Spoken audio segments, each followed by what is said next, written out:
intersection between the two. So it is possible that our Mr. Magoo hitman inadvertently spotted the wrong Mary and said, oh, well, this Mary is supposed to be in this area, so that must be her. But no, I agree with you. I think it's unlikely. Yeah, extremely unlikely. I mean, again, you're going to Union Carbide to look for Mary, 48, works as a medical director. 39. 39, that's right. I got them mixed up there.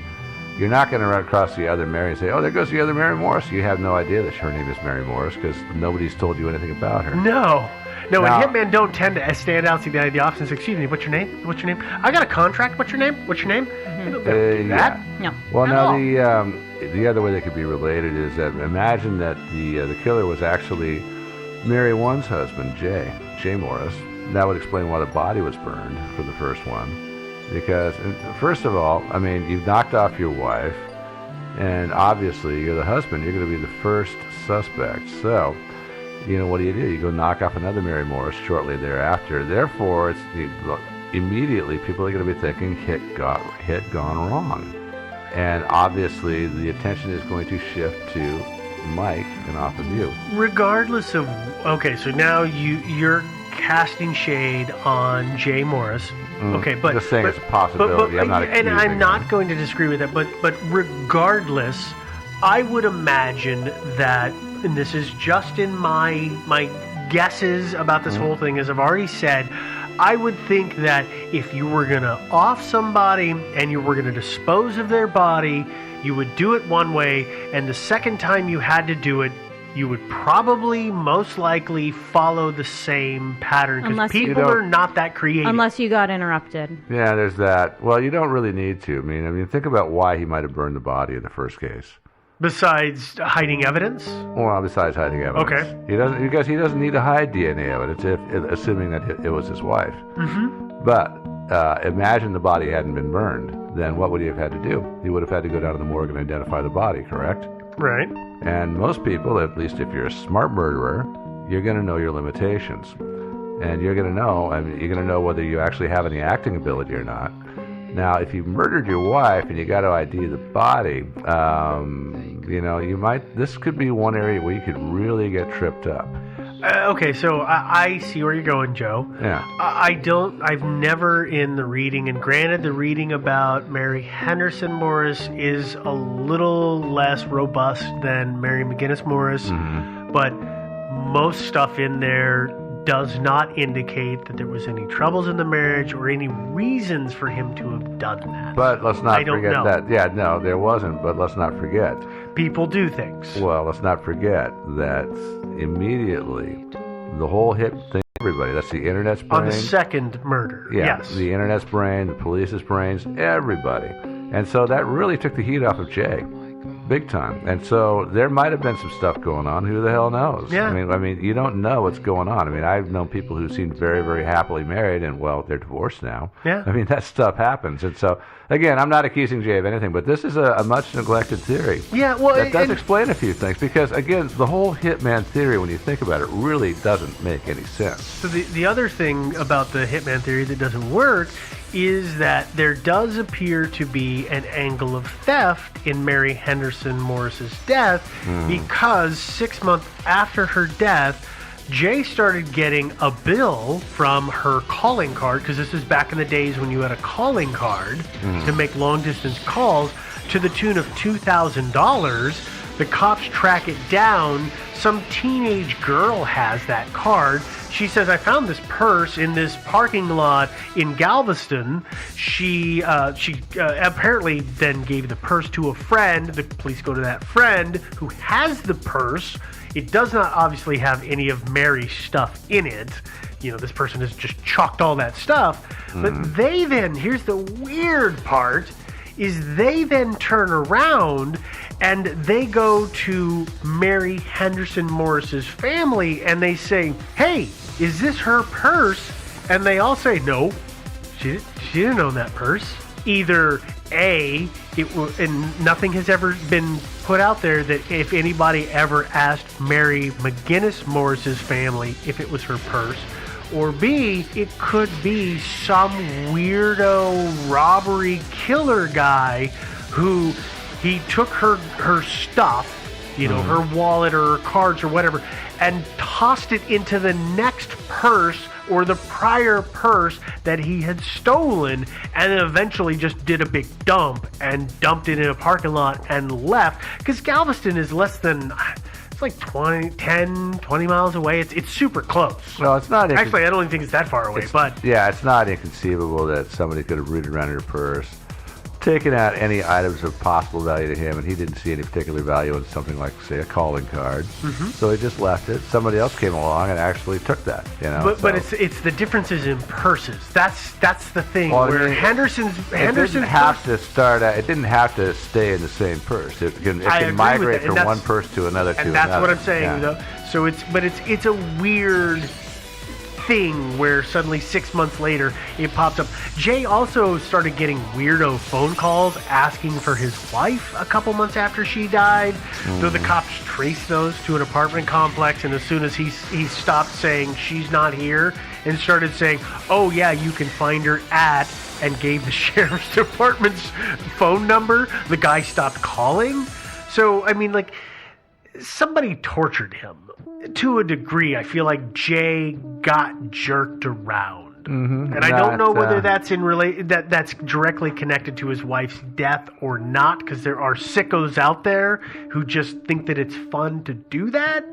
Yeah, I don't know. There sure are. Could have been somebody like me who just concluded that he was a real murderer and decided to harass him a little bit. Torture him. Yeah, it could be to try and shake it out of him. Yeah. You need to stop doing that. Yeah, and again, just for the sake of whatever, that's just a theory. I'm not accusing. Yeah, Jay no, of I don't think anything. Jason. There's all kinds of random possibilities in this one. That's all of the theories that we have for this episode, or for this story, I should say.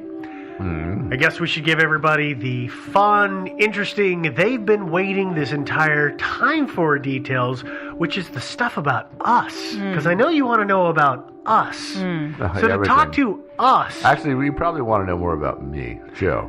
So to talk to Joe, you can send an email to Joe at thinkingsidewayspodcast@gmail.com. You have to stop talking like that. I know. Yeah. So that's our email address where you can send questions, comments, concerns, just about anything we will respond to. We have all of our stuff available on our website, so that is the episodes, as well as some of our research for this and all episodes. That website is thinkingsidewayspodcast.com. You can find us on iTunes, where you can subscribe and rate. You can find us on most of the streaming sources, whether that be Stitcher or Google or wherever. And if those sites allow you to rate and review, please do. We're on social media. So we are on Twitter, where we're Thinking Sideways. We are also on Reddit. We have a thread or a forum. Subreddit? Subreddit, thank you. Why can I never remember what Reddit does? It is that. Yeah. It turns out I grew a beard, and I realized how much white there was in it, and my wife said, oh, you look like Santa Claus. And I said, oh, damn. You're not quite to Santa territory yet. I know. So. I was really disturbed by it when I was like, wait, you're saying I'm getting that fat? Crap. You're not quite there. We are also on social media. We are on Facebook, so we have the Facebook page and the Facebook group. So like the page, join the group. Lots of good conversations going on in there. We have on the website links to merchandise. So we have shirts, we have mugs, we have stickers. All that stuff is available. You can find it on the right-hand panel through both Zazzle and or Redbubble, depending on what you're buying. It's all there. And that's really all the fun details, unless you want to talk to Joe, at which point you will send an email directly to Joe at thinkingsidewayspodcast@gmail.com for Joe. Please put in the subject line, for Joe. Yeah. And expect to not get a response for 2 weeks. From Joe. True. You'll get one sooner than that. If you're a chick anyway. All right. All right. Well, everybody, we're going to go ahead and wrap this one up and call it a night. And we will talk to you next week. See you next week. Next time, I'm going to get it right the first time. Oh, my God. Bye. It's like he had a pair of them. You don't always do it. I know. It's bad. Practice makes perfect.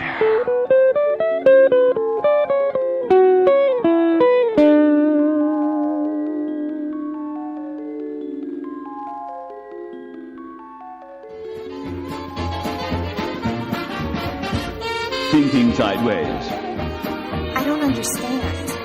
Does not compute. You never know. Insufficient data to formulate a reply. What? Stories of things we simply don't know the answer to. Deep into that darkness peering, long I stood there, wondering, fearing, doubting, dreaming dreams no mortal ever dared to dream before.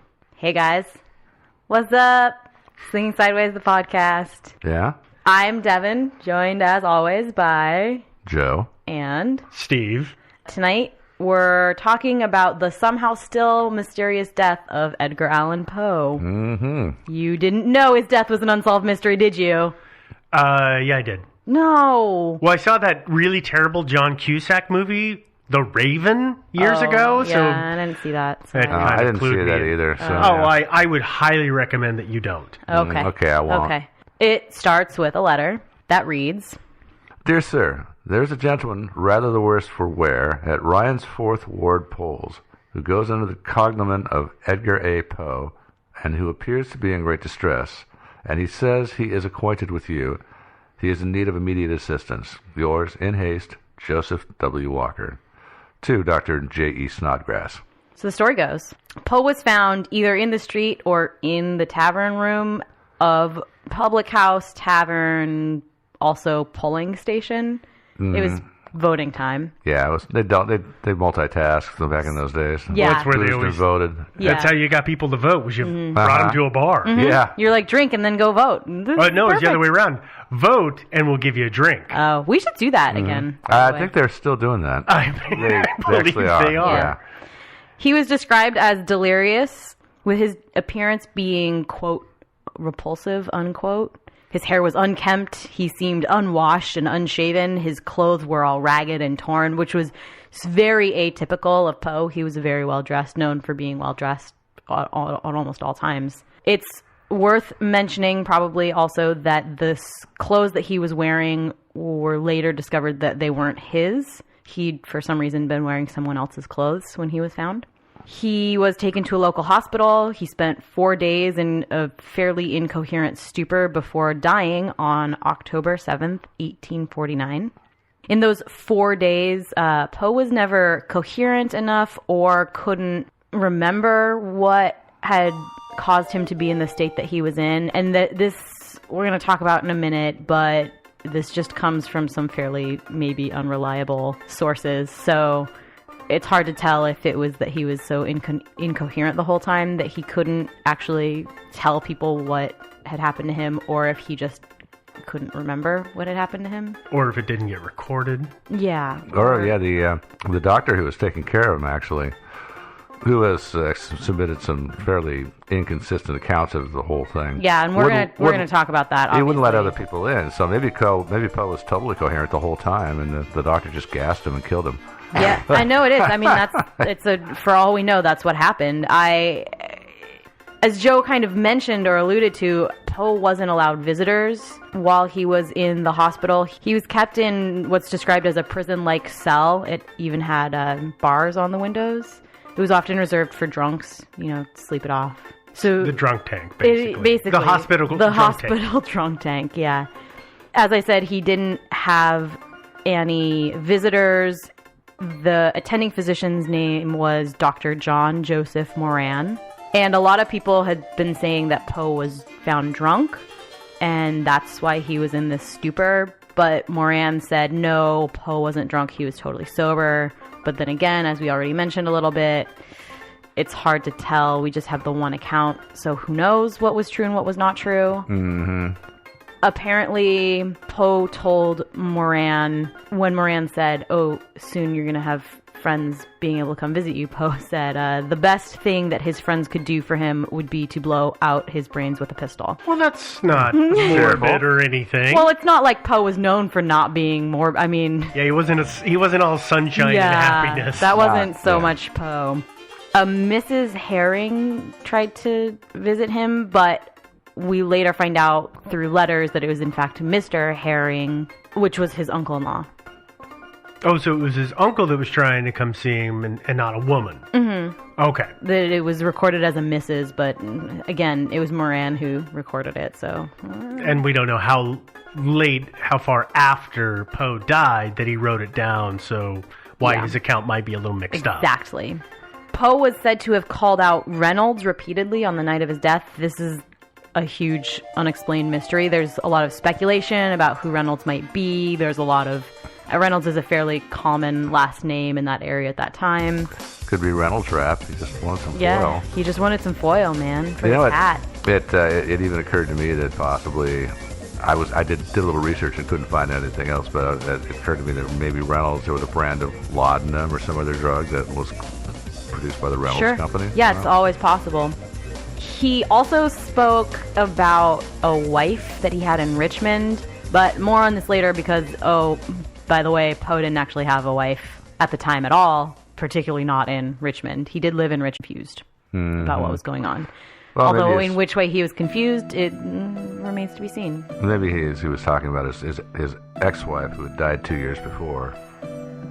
She died more than 2 years before. Yeah, Was it more than it's 2 been years? longer than that. Yeah, and he also had a fiance that lived in Richmond. So it's, as I said, we're going to delve into the whole Poe history a little more in a minute here. This is just kind of the brief synopsis overview Yeah, section. it's super brief, right? It's just 10-minute the long. warm-up. Yeah, the warm-up. This is me dribbling the ball around the court. Yeah. I also, so let's talk about quickly the whole problem with Moran. The doctor, Dr. John Joseph Moran, the only witness to Poe's final 4 days, because he denied all visitors who tried to come. And it turns out there were a couple people who tried to come visit Poe, family members and such, who heard about his condition and tried to visit him. And Dr. Moran said, no, he's not well enough. Yeah, he said it was excitable and violent or something like that. He did, yeah. Now I'm not really clear on this either. Were there any nurses that attended Poe in those 4 days? It sounds like it was just Moran. I seem to remember something about a nurse, but it was very vague. And I think, again, the problem is that their accounts were not recorded. Mm-hmm. Moran is the only one who wrote this stuff down, and as we're going to talk about, talked at length about it. But I think that there was probably nurses, but they just... Right, well, who counts. who writes the records down at that time? Right now, nurses, everything's tracked. Everything's documented out the wazoo. Yeah, but not in these days, not in the mid-1800s. Moran, it turns out, changed his story more than a few times and very drastically. Some say that, Poe was famous, the death was unexplained, he was just trying to kind of add some romantic drama to the whole situation. For example, one of the great examples of that is that it's generally accepted that Poe's very last words were, "Lord, help this poor soul," or "help my poor soul." But later, Moran claimed that his last words were, he took a deep breath in and then said, "The arched heavens encompass me, and God has his decree legibly written upon the frontlets of every created human being, and demons incarnate. Their goals will be the seething waves of blank despair," and then died. So, wow. As you can see, For somebody that was incoherent for days, yeah, that's really a lot. So it's worrying that he changed all of that stuff. And yeah, I think you can a little bit say, yes, he was trying to make the story sound so much more romantic. But on the other hand, he also changed Poe's admittance date 4 different times. And that prose style does not sound like Poe, so I have issues with it just because he changes his stuff so much, and that just doesn't sound like the things that we know, the cadence and the style of all the writings of Poe. That doesn't really match it. He was feeling a little bit under the weather, though, and that always throws off my poetic style. Yeah, your style drastically changes. You're right. Yeah. What was I thinking? I don't know. Moran also lied about having tried to contact Poe's aunt/mother-in-law. Listen, it's complicated. And again, we'll talk about this later. But yes, his aunt and mother-in-law were the same person. And most troubling for me, of course, is that there's no records or death certificate for Poe, which, of course, means that we don't have a cause of death. Officially. There are some theories out there, which we shall speak of in the theory section. But I want to talk about Poe's super tragic life first. Fun. Ready? Yeah. Let's do this Okay. thing. Edgar Allan Poe, born January 19th,